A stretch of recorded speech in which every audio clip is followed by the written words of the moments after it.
Welcome to Talking Wildfire with Michael Hill, School of Fire podcast number 4. Today we'll be discussing crew resource management, and this article was originally published in Wildfire Magazine in 2009. Its title is Error Correction. Australian bushfire firefighting teams have adopted crew resource management techniques to reduce human error and increase effectiveness, by Michael Hill. Personality conflicts are an inescapable part of human nature, as is human error. But how can we minimize the negative impact of these factors for our operations on the fire ground? An answer may come from the airline industry. In 1979, during a workshop on improving air safety, NASA created the concept of cockpit resource management.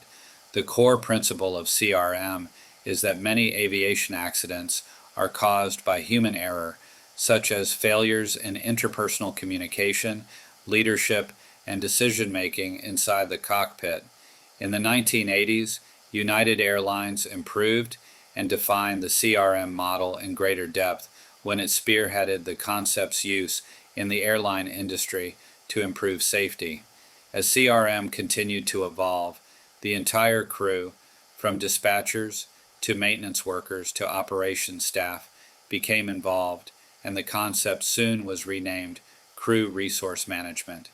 The concept was adopted so successfully by the airline industry that other aviation operations, including the U.S. Air Force, began to adapt it for their teams.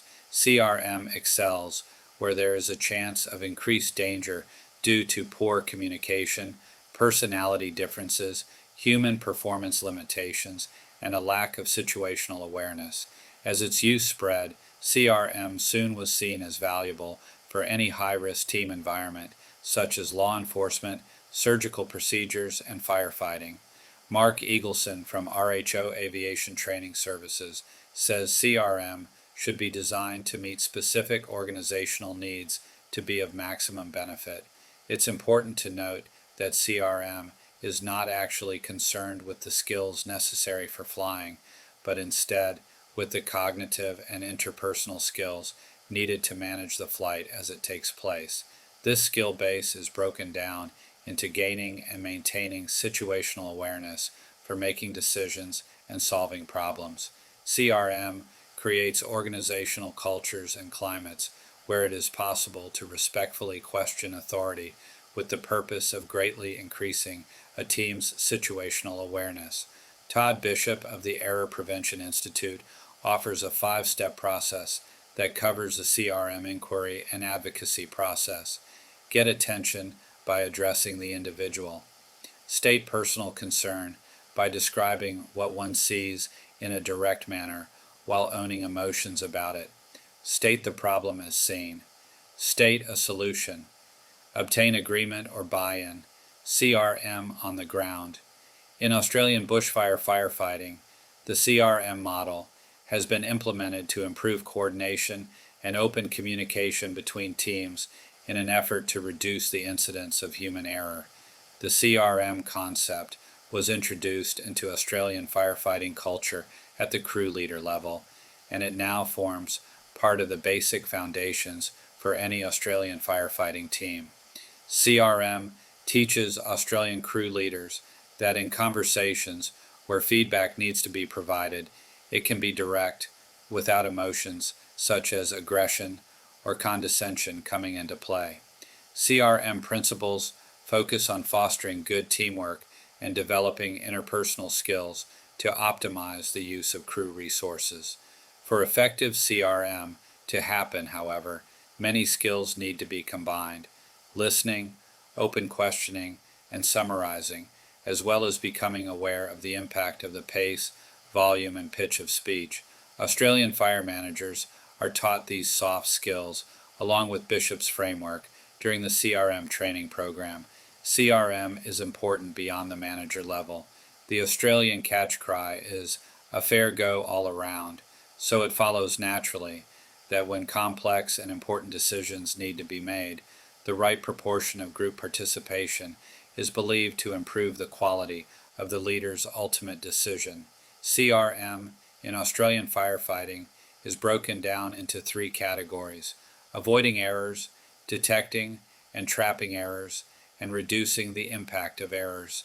To this end, group participation in important decision-making builds increased reliability into teams. When planning for crew briefings, Australian fire leaders use the SMEACS checklist: situation, mission, execution, assistance, command/communications, and safety. When communicating their decisions to crew members during briefings, they also are taught to take time to explain their rationale, offer supporting information, and encourage questions and suggestions. Combating errors encompasses the physical as well as mental. The Australian Crew Leader Manual states that to help avoid errors, keep up individual personal fitness, for errors are more likely to occur when one is fatigued. Also noted is the importance to consume the right foods and refreshments and to take proper rest in crew rotations. Crew leaders are taught to size up the capabilities of their individual crews and prepare in advance for likely events while on assignments. Other factors found to reduce human errors include personal and team stress management, following the incident command system, staying ahead of ongoing incidents by requesting weather updates, keeping up with the team's operational status, and delegating duties as needed.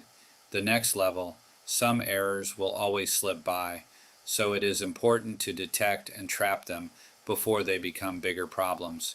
The Australians have identified factors to manage errors at the field team level. These factors begin with active vigilance to constantly monitor what is going on around the crew, provide feedback, and receive updates. Mutual scrutiny is another crucial element. CRM encourages everyone to look out for each other and to feel free to reasonably challenge the assessments of current situations as they develop.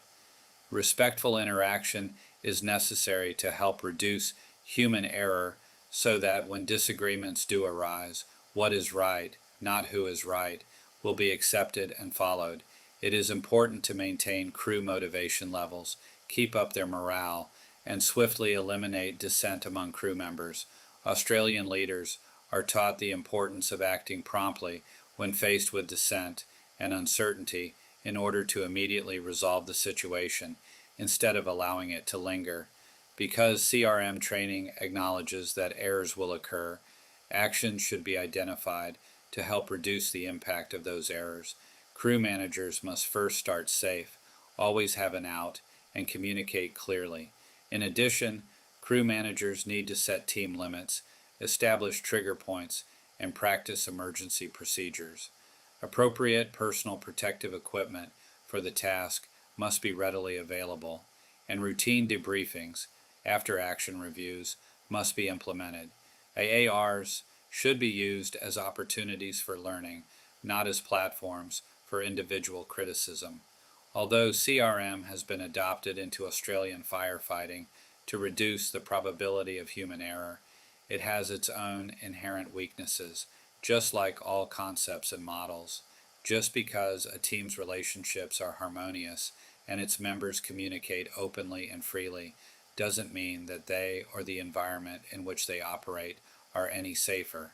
The human dynamics created within all fire teams are inescapably tied to the quality of communications and team building. CRM is a management methodology designed to assist in empowerment.